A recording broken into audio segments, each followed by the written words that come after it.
So the reason why I started a YouTube channel is because I found that persons were asking me so many questions and about the same thing.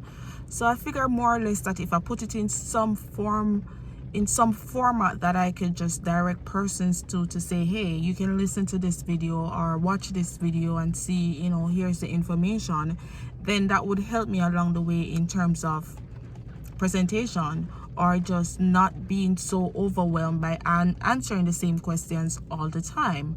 Because I've always wanted persons to take the journey that I took without the additional cost of getting a lawyer or getting some form of consultation, because I did it independently and I didn't have that extra money to pay someone else for really information that is readily available. So I explained it from my perspective and from Jamaica to Canada and yada yada yada. But along the way, I found out that I was like kind of running out of content. Like, I don't know what else I could say in these videos to draw attention. So I kind of venture off into doing other things on the channel.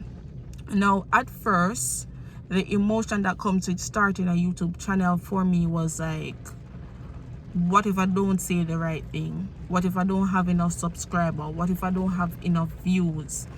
And it took a while for me to say, okay, make the decision to have a YouTube channel. And I actually had it on my vision board. I tell you guys about the vision board. Whatever I put on my vision board is something that I work towards and I manifest it, whether that is emotional in context or is something that I have to physically do. But for my YouTube and the channel, it was more so of an emotional investment. I'm not a type of person that is comfortable on camera, and maybe you can see the difference from my first video into this video to say, okay, I can see where homegirl getting a little bit comfortable with, you know, being on camera. But also I was worried about, you know, the stuff that I mentioned, the subscribers and what persons are going to comment and say. And, you know, eventually as I venture off into doing other stuff, because again, if you don't ask me a question about immigration, I cannot answer a question. Because now I felt like at this moment in time, I feel like I've covered, you know, literally most, if not all, the things that I can think about that I did in the moment. And I think I've covered that, right? But please ask me a question about immigration if you did come to my channel about immigration, because a part of me also feel like I created the channel for a specific purpose, and I'm not fulfilling that purpose because I venture off and do other stuff on the channel. But in terms of creating content, I find that I'm enjoying it. A girl actually like to be on the camera now, right? A girl getting comfortable, a girl learning about editing. Like, if there is one thing I can take from this YouTube experience, is me being able to sit around a computer and purchasing editing software and learning new things and new colors and new color scheme and new patterns and things that would have attracted me towards other person's channel. I'm able to do that for myself. So even though I created the channel for one specific purpose, I am at a point where I'm no longer interested in whether persons actually watch my videos, and I'm not, you know, so hell-bent on getting subscribers or video likes or persons commenting on something and saying, you know, that's not really how the story go, but how can you tell me how my actual story or my story went? It's my journey. So if you are watching the video and you might have left a comment at one point or another saying, you know, my story is inaccurate, well, it's not your story to tell. You can create your own channel to do that for yourself.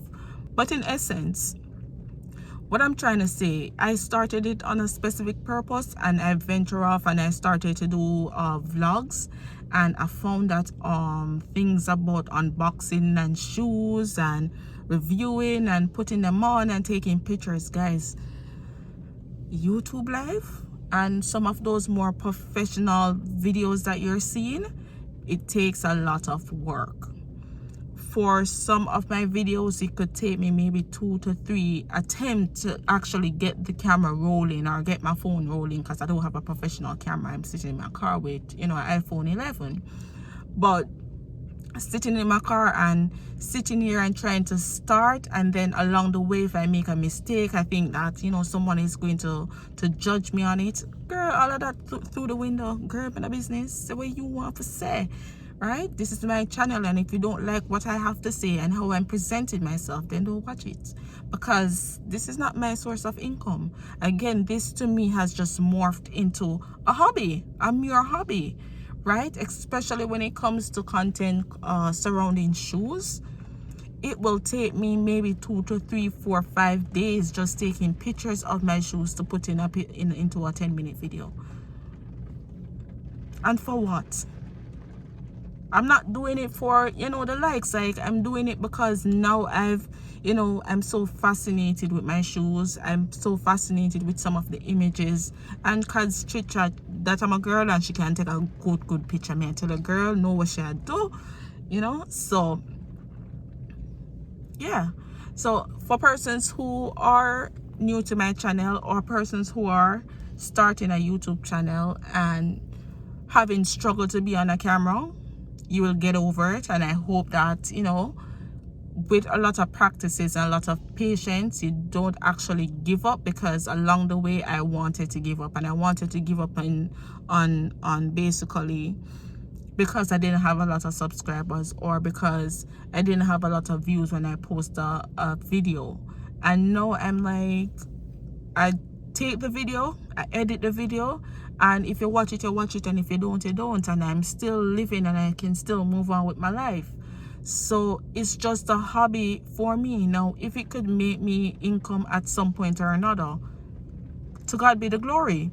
But for right now, a girl just having fun. That's literally it. But thank you guys for watching. Like, share, subscribe, or not. Or not. But have a good day.